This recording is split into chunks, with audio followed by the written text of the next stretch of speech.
coming up on the 1 year of having this. I don't really keep the band on it, I guess, or I would have showed you guys it with the band. Having great success with this. A lot of people say they don't work very good. This one works great. I'll put a link in the description below. I do have a problem with, after a year, I had to put a screen protector on it. I just took it off and I was like, I'm going to do a review.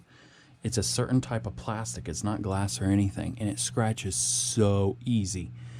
And dirt track racing and all that definitely throws a lot of dirt, so I need to cover it up. Just bought a cheap screen protector, and I only cover this area of the screen.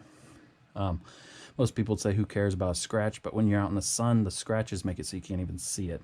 Hasn't worn out any of the buttons. Strap and nothing's broken. I have had a problem every now and then on the right side of that copper looking thing. There's a magnet on both sides, and if you can see, it's a little bit scratchy next to it. It's because there's a magnet that magnetizes the charge cable to it, and that collects rust and stuff every now and then. I have to like scoop it out of there and hopefully don't damage it or fry it or something. But a lot of people have complaints about this because it won't turn the device on. Well, when you put a battery in a GoPro, at least the ones this supports, your GoPro turns on and uses 25% of your battery, sitting there for 3 hours, I think it is, or 6 hours, waiting for this to turn that on. I even have mine off, and it still uses that 25% of the battery. Well, if you're past that, the whole thing powers down. Well, then this isn't going to work. So it has to have a power cycle, and right now this one's off. Well, I just turned it on a little bit ago to make sure everything was working, and if I push this button, it should turn that one right on. Thing is, it's going to pair to the one that you guys are on right now. Nope, wrong button.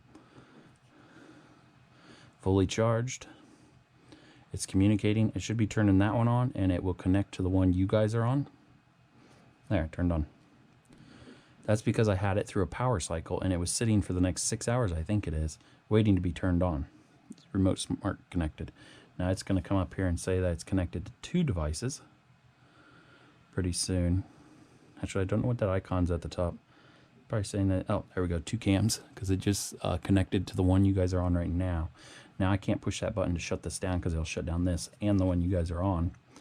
But I've had no problems other than the battery just don't last long enough. I can get about 3 to 4 hours out of it, no problem. Depends how many cameras I'm running and how much I'm pushing on it. It definitely works really good for the price. I actually like the wireless charging, the magnet charging, I guess, better than carrying something that's big and luggy. Charge about anywhere, charges up no problem. And I don't really want to hit any buttons because it's running the camera you guys are on, but it works perfect. I haven't had a distance issue. I'm normally within 50 feet. Mostly I use this for synchronization so that both 2 cameras, or 3 at this sometimes, push play at the same time. That way I'm not pushing play on this and then pushing play on that and then later on taking 2 seconds out of the video. I use it for synchronization basically. And yeah, no problems at all. A year later, it's perfect. Now I'm going to push the power off button, see if it shuts you guys off while you're recording. See what it does. Power off. See if it powers that one off. It shut that one off. Hey, it left you guys running. That's pretty cool. And watch that one shut off. Turn it right back on. No problems. Now, most people say, no, if you put a new battery in it, it doesn't use the 25%. Watch this. I'll probably be shown wrong. Take that battery out. Put that battery in and watch, the light will come on up here. See it turned red? Now watch. It'll probably turn on. It probably won't for this video's sake. Turning that on. Come on, don't prove me wrong. Turn it like that so you guys can see it better. When I was facing the carpet, it was all messy.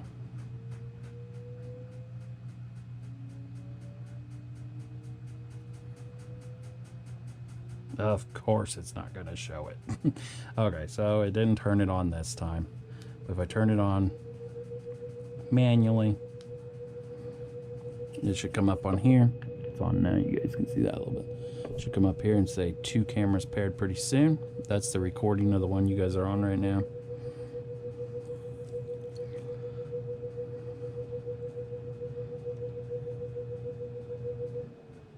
My light's kind of messing with it.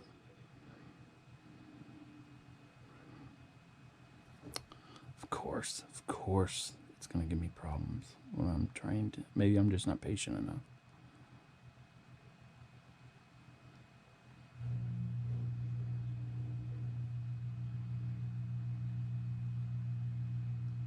My GoPro's doing some weird stuff anyways. What a bad time to be doing weird things. I don't even know what them videos are. Well, I will power it off and see what it does. Highlight tagged. It just tagged a highlight. Come on. Powering off. Oh, and shutting it off. Look at that. It shut it off. That was weird. So it didn't show on the screen, but it was connected.